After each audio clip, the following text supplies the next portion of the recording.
Ooh, what is going on, you guys? Welcome back to another video. Hope everyone's doing well, doing great, awesome, all that wonderful stuff. Today we have another video from Mr. Nightmare. 3 scary true lost phone / laptop horror stories. I'm kind of curious what it's about. It's probably like,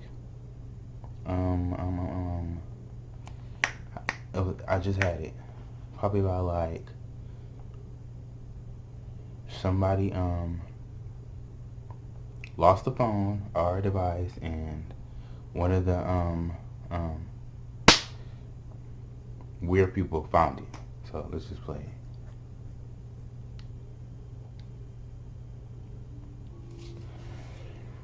it. A few months ago, I treated my girlfriend to a vacation in Paris. We stayed at some hotel called Hotel Atmospheres. My job allows me to work remotely from my laptop on my own hours. So at some points during our couple days there, I would sit in the lounge of the hotel by the Wi-Fi area to get my work done. My phone started to ring. It was my girlfriend calling me. As I picked up the phone, I went to the nearby room where the coffee was and poured myself a cup. My girlfriend was calling me from the room, talking about the things we should do that day. When I walked back to the lounge area where I left my laptop, I got a sickly feeling when I realized it wasn't there anymore. I went first thing to the lady at the front desk to ask her if she'd seen anyone leave the lounge area with the laptop. Never leave your stuff. She apologized and said she hadn't seen anyone. I asked her to check the cameras, to which she responded with there not being any cameras in the lounge area, and that she was also not in control of the footage that the cameras caught. She would have to get in contact with her manager, who was not working that day.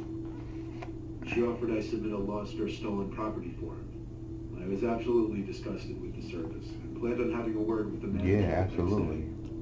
I had no choice but to go back to our room and angrily vent to my girlfriend. She tried calming me down, saying there was nothing we could do about it, and that it was best we just go out and enjoy the vacation I was paying for. As angry as I was, I had to accept that she had a point. We both turned off notifications on our phones so we wouldn't be distracted, something we usually did on vacation. Then we went out and explored a great amount of the city, did a little bar hopping, then got back to our hotel late at night. It wasn't until we finally crashed into bed that I opened my phone to check for new emails and texts and such, since I couldn't do that on my laptop now. When I was going through my email, I realized every single email I'd received that day was opened. Ooh. This included emails from work and a couple relatives. Mm-hmm. I started to panic because I knew how much delicate information I had in not just my email account, but my whole computer, which was signed in when I left it. I basically had all my personal information saved on that computer, including home address, phone numbers, personal pictures, passwords, credit card info, bank account info. Damn. I was a fool for leaving it unattended to for even a minute. I immediately changed all the passwords to my emails and other important accounts. That didn't matter for what was about to come, though. After opening my messages app to check my texts, since I hadn't been all day, I noticed text from an unknown number. It was a bunch of pictures that were saved on my computer. Bad, personal pictures that I wouldn't ever want anyone to see. Then there were pictures I didn't remember taking. Pictures of a hotel hallway and a hotel door. It was our hotel door. There was also a picture of me standing at the front desk talking to the lady about my missing laptop. What It the? was taken from behind the glass door at the entrance of the hotel. Under all the pictures was a text. He's a stalker. I have all of your info, including your address and your current hotel room. This was sent using an untraceable phone number. Don't bother contacting the police. The rest of the message basically demanded I pay a certain amount of Bitcoin to a specific Bitcoin wallet address, or else. It literally said "or else." Or else what? This. I didn't know what else to do besides show my girlfriend the messages, as well as the embarrassing pictures. She started to panic more than me, and she honestly just made me even more tense. I left the room to go to the bathroom to think. He was asking for $1,000 worth of Bitcoin, but even if I paid that, I had no reassurance that this person wouldn't share those pictures or keep my laptop laptop or to God knows whatever or else meant, I decided I wouldn't pay the ransom. My girlfriend agreed with my decision when I went back to bed. Of course, I was not tired at all anymore, neither was my girlfriend. We sat up, leaning on the headboard of the bed, talking, thinking, and worrying for a couple hours. Then there was a knock at the window of our hotel room. Ooh. Both gasped. Well, my girlfriend more so let out a Cringing. scream. I turned off the lamp so that whoever was out there couldn't see in. I also shut the shade completely. I didn't bother trying to look out there to see who it was. I assured my girlfriend we were safe, though. She whispered we should call the cops or inform the front desk.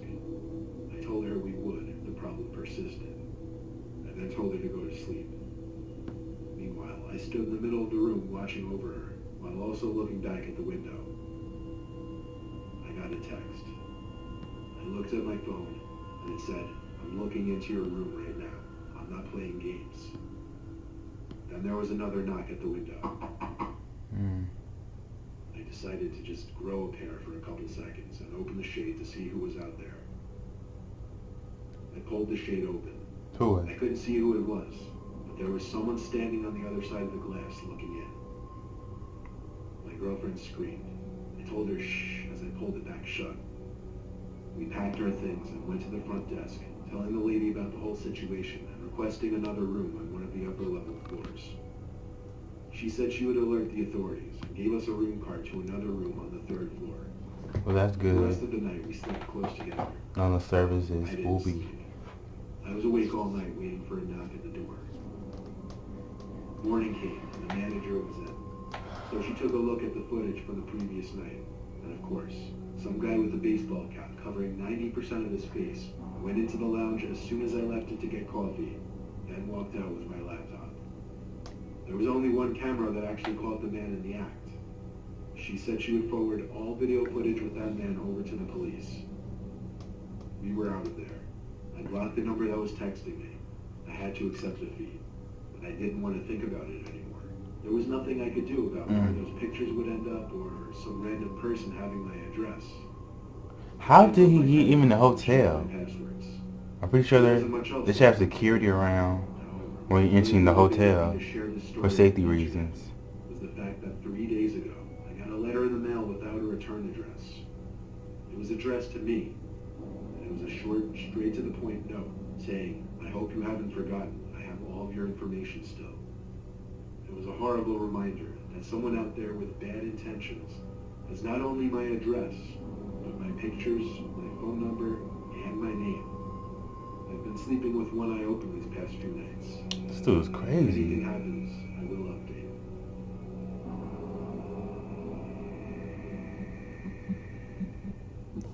Wow. There was a time a few months ago that my good friend Ashley lost her phone. I'm her best guy friend, so she hit me up on her sister's phone when she realized that whoever had her phone was reading her messages, but not responding.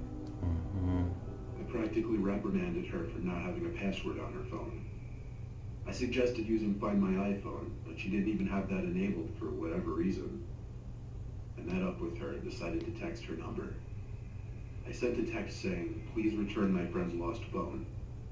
Within seconds, it said the person read my text, but they didn't respond. So a minute later, I sent a more aggressive follow-up text. I said, "We can see that you're reading our messages. If you don't respond, we will brick the phone, track it, and it will be useless to you. Please return it now." The person read it right away and said, "Good luck." This infuriated me. I tried to respond, but apparently the person turned off the phone.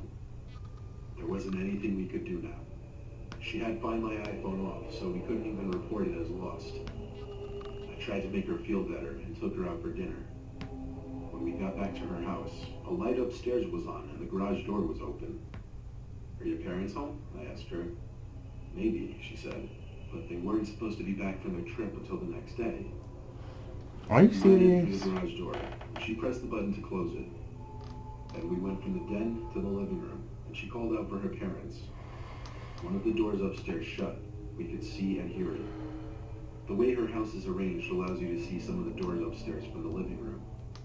The door wasn't shut forcefully, though. It was shut quietly and softly. Ashley looked at me, and I could see fear in her expression. I told her, wait there. I'd go upstairs and check. So I went slowly. Boy, but eat your knife. Down the little walkway, got to the door, looked down at Ashley one more time, and opened it. The room was dark now. I looked for the light switch in the room, but couldn't find it. So I said to Ashley, where's the light switch? And she screamed, oh my God. She said that she had her address and the code to the garage saved on her phone. Ah, damn. It took me a second to put together what she was implying. But just then, someone grabbed my arm from inside the room and tried pulling me in. I screamed and tugged away from the grip. I started to slam the door over and over on the arm that was pulling at me, eventually getting them to let go. I heard grunting on the other side. I must have done some damage. I told Ashley to run as I came down the stairs. The front door was only a few feet away, so we got out safely. We got into my car and I called the cops right away. We sat in front of the house in my car the whole time, making sure whether to know he left the house or not. The light upstairs turned on, and 5 seconds later, whoever it was walked to the window and just stood there for a while. Couldn't tell what he was looking at, nor could we see any facial features, but they did snap at least 10 pictures to show the police when they were to arrive. Then, the guy just walked away from the window, and the light shut off. Minutes later, 2 cop cars with their lights on came speeding down the road and stopped in front of the house. I showed them the pictures before they entered the house, and we waited in my car. The cops weren't there a long time. They did a seriously thorough investigation of the house. They came back out to assure us it was safe to go back in. We thought for sure they would be able to track the phone now that it was used as part of a crime, but to our surprise, they said there really wasn't anything they could do without a Find My iPhone enabled, or the phone actually being on for that matter. All they said we could and should do was change the code for the garage lock. I had to figure out how to do that for her. But Wait, so did the guy leave? When her parents got back the next day, she felt a lot safer. She got a new phone the next day, and we never pursued finding her stolen phone any further.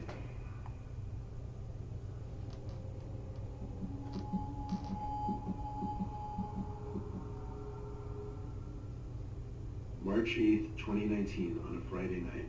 Me and 5 of my college buddies had a little night out.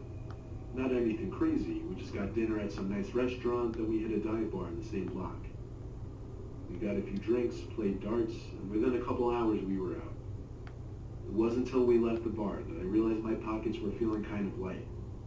I checked both of my pockets and realized I didn't have my phone. I told my friends to wait as I ran back inside to look for it. I checked the seats at the bar, at the area by the dartboard. I even asked the bartender. He hadn't seen it though. A couple of my friends came in, and I asked one of them to call my number, but quickly realizing that was kind of pointless in a loud, crowded bar. I asked the bartender to please call my number if my phone were to turn off. Sadly, I knew that was wishful thinking. We traced back to the restaurant to check the table we sat at, and I asked the staff if they had any missing phones. None. So it was safe to assume my phone was taken by someone at this point. But I still remained hopeful that maybe the bar or restaurant would call me the next day. That night, when I got home, I started cleaning myself up, getting ready for bed. For some reason, it took me that long to remember I could just use that Find My iPhone feature. I would have to sign into iCloud on my computer. Don't tell me. The person right near your location. And everything. That little map came up on the screen. I was confused when the phone was showing up as right above my house. Oh! For a second, I felt excited, like maybe I had the phone on me the whole time.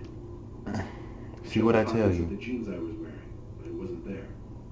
I had no other pockets, and I knew 1,000% I had my phone with me at some point in the restaurant. So how could it be at my house? Maybe someone left it at my front door. So I went outside and checked the stoop and the mailbox. It wasn't there either. Either way, it was insanely late and I was exhausted. As long as it said my phone was currently at my house, I figured I'd find it in the morning and figure out what happened. So after coming back inside the house, I did one last loop around the house, turning off all the lights and going upstairs. I sleep with the door open because I live alone. At some point, before finally climbing into bed, I heard a rattle from downstairs. It sounded like a pots and pans rack being banged into. I tiptoed downstairs.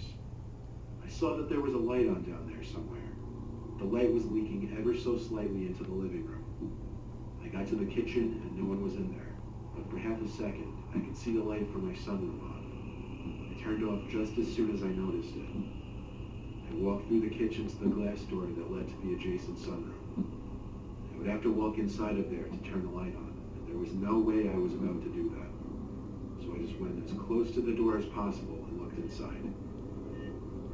I came close to screaming out loud, and I could make out two figures standing in the darkness of my sunroom.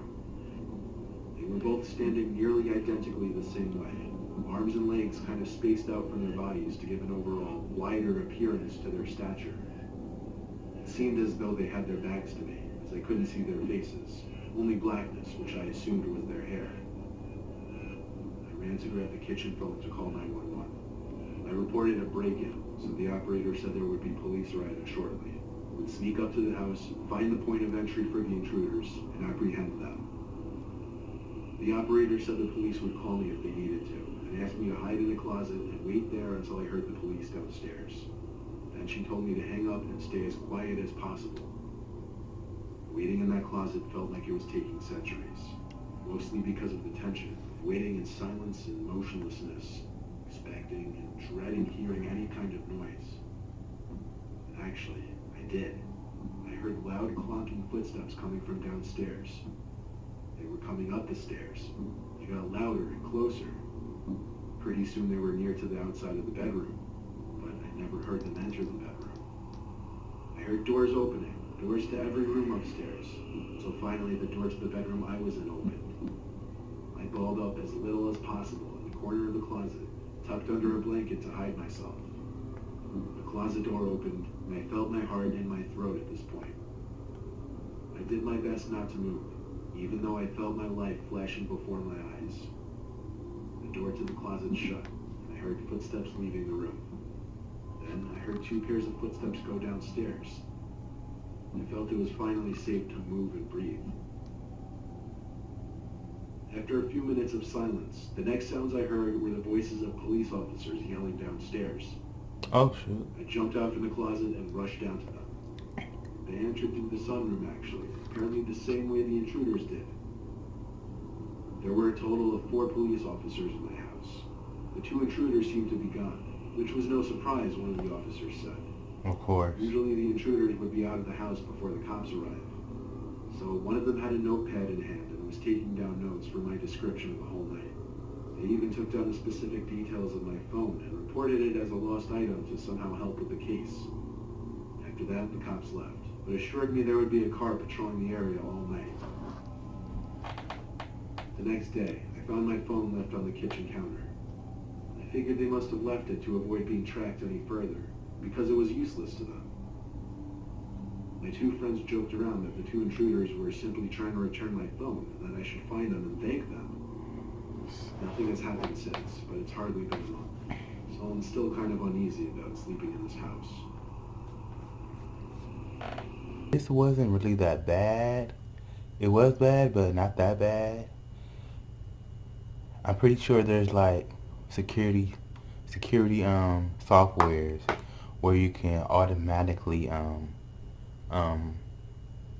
shut down your phone or have a certain password on your devices. But yeah, that's why you got always make sure never ever leave your personal things out in the open, because you never know who's around. Never know who's around. Yeah, so tell me guys what you think, and give it a big thumbs up, like, share, subscribe, all that great stuff. Until next time, peace.